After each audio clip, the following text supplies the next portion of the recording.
नमस्कार दोस्तों, आपका स्वागत है स्टोरीजिनी पर, जहां हम आपको उन कहानियों की दुनिया में ले चलेंगे जो आपकी जिंदगी को प्रेरणा और सफलता से रोशन करेंगी।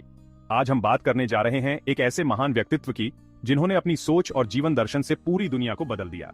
हाँ, हम बात कर रहे हैं गौतम बुद्ध की, जो अपने मार्गदर्शन से हमें सफलता और जीवन का सच्चा अर्थ सिखाते हैं। हम सब इस जर्नी में ट्रैवलर हैं, हर किसी का रास्ता अलग है, लेकिन मंजिल की तलाश सबकी एक जैसी है। कुछ जर्नीज सिंपल होते हैं, कुछ एक्स्ट्रॉर्डिनरी। कुछ लोग अपने गांव में ही खुश रहते हैं तो कुछ लोग दुनिया की ऊंचाइयों को छूने का सपना देखते हैं। गौतम बुद्ध का जर्नी एक्स्ट्रॉर्डिनरी था। उनका जीवन एक प्रेरणा है जो हमें सिखाता है कि सच्चाई की खोज में कितनी कठिनाइयां आ सकती हैं। राजकुमार सिद्धार्थ के रूप में जन्मे उन्हें दुनिया की सारी सुख सुविधाएं मिली थीं। महल में हर चीज की भरमार थी, लेकिन उनके मन को शांति नहीं मिली। फिर भी उनका मन दुनिया के सुखों से परे सत्य की खोज में लगा रहा। वे हमेशा सोचते रहते थे कि जीवन का असली अर्थ क्या है। एक दिन सिद्धार्थ ने महल के बाहर लाइफ के कड़वे सत्य देखे, बुढ़ापा, बीमारी और मृत्यु। ये दृश्य उनके लिए एक वेकअप कॉल थे। ये सीन्स उन्हें अंदर तक हिलाकर रख दिए। उन्होंने महसूस किया कि जीवन में असली सुख और शांति इन चीजों से परे है। उन्होंने महल, परिवार और राजसी वैभव सब छोड़ दिया। वे एक साधारण जीवन जीने का निर्णय लिया।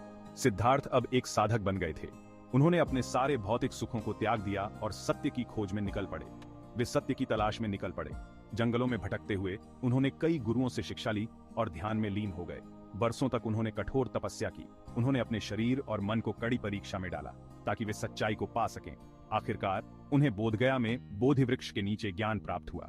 यह वह क्षण था जब उन्होंने सच्चाई को समझा और जागृत हो गए। वे बुद्ध कहलाए, जागृत या प्रबुद्ध। उनका जीवन और उनकी शिक्षाएं आज भी हमें प्रेरित करती हैं। बुद्ध ने कहा, लाइफ दुख है। यह एक गहरा सत्य है जिसे हम सभी अनुभव करते हैं। यह कोई निराशावादी विचार नहीं था, बल्कि एक सत्य था। बुद्ध ने इसे समझने और स्वीकारने की बात कही। जन्म, मृत्यु, बीमारी, अपनों से दूर जाना, ये सब दुख के रूप हैं। जीवन के हर पहलू में दुख का अंश होता है। बुद्ध ने दुख के रीजंस को समझाया। उन्होंने बताया कि दुख का कारण हमारी इच्छाएं और आसक्तियां हैं। हमारी इच्छाएं, आसक्तियां और अज्ञानता ही हमारे दुखों का असली कारण है। हम हमेशा कुछ न कुछ पाने की चाह में रहते हैं। हम चीजों को पकड़े रखना चाहते हैं जो कि हमेशा के लिए नहीं है। यह पकड़ ही हमारे दुख का कारण बनती है। बुद्ध ने दुख से मुक्ति का रास्ता भी दिखाया। उन्होंने बताया कि इस दुख से निकलने का मार्ग है। यह रास्ता था अष्टांगिक मार्ग। इस मार्ग पर चलकर हम अपने दुखों से मुक्ति पा सकते हैं और सच्चे सुख की प्राप्ति कर सकते हैं। अष्टांगिक मार्ग 8 सिद्धांतों का एक ग्रुप है जो हमें दुख से आजादी दिलाता है। यह रास्ता हमें बताता है कि कैसे जीना है, कैसे सोचना है, कैसे बिहेव करना है। अष्टांगिक मार्ग के 8 अंग हैं: सम्यक दृष्टि, सम्यक संकल्प, सम्यक वाचा, सम्यक कर्म, सम्यक आजीविका, सम्यक व्यायाम, सम्यक स्मृति और सम्यक समाधि। ये सभी अंग एक दूसरे से जुड़े हैं और साथ मिलकर हमें लाइफ का सही रास्ता दिखाते हैं। बुद्ध ने कहा था, जो सोचता है वही बनता है। ये एक गहरा सत्य है जो सदियों से हमारे जीवन में प्रतिध्वनित हो रहा है। यह एक पावरफुल विचार है।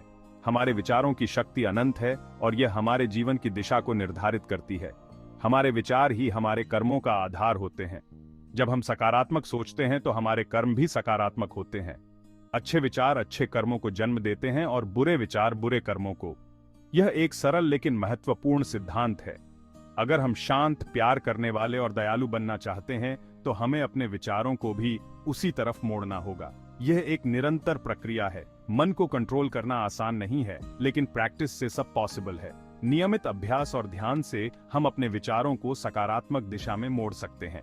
हमें अपने विचारों को समझने और उन्हें सही दिशा में ले जाने के लिए समय निकालना चाहिए। यह हमारे जीवन को बदल सकता है। काम करो, फल की चिंता मत करो। यह गीता का संदेश है जो बुद्ध के विचारों से मिलता है। हमें अपना कर्तव्य निभाना चाहिए बिना किसी स्वार्थ या फल की इच्छा के। जब हम फल की चिंता किए बिना काम करते हैं तो मन शांत रहता है। कर्मयोग हमें आसक्ति से मुक्ति दिलाता है और हमें सच्ची शांति देता है।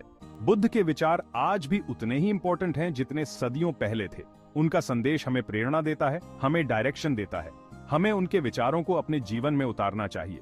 ध्यान, करुणा और सही कर्म, ये सब हमें बुद्ध के करीब ले जाते हैं। आइए हम सब मिलकर एक ऐसा समाज बनाएं जो प्रेम, शांति और करुणा पर आधारित हो।